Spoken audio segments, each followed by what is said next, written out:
Hey guys, how's it going? This is the Kitchen Fairy with another recipe vlog for indorecipe.com, and for today's recipe it is a soup from Indonesia, oxtail soup, Sop Buntut. Check out the full video and I'll see you soon again. Bye!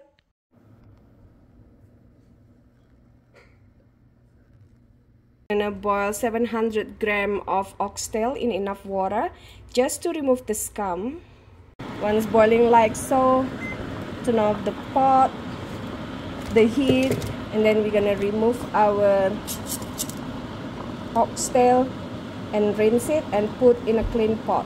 Put into a clean pot like so.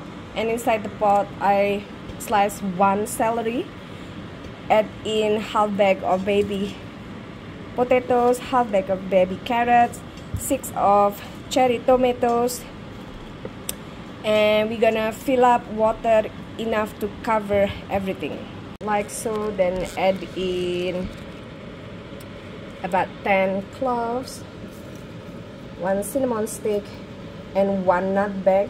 You can crush this nutmeg or not, it's up to you. Also add 1 onion that you halved, and then 5 stalks of green onion, 1 thumb ginger, and 4 diced garlic.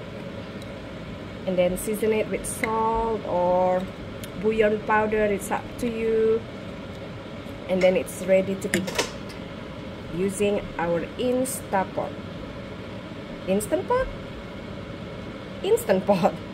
After 1.5 hours, sprinkle with fried onion. It's ready to be served. Enjoy!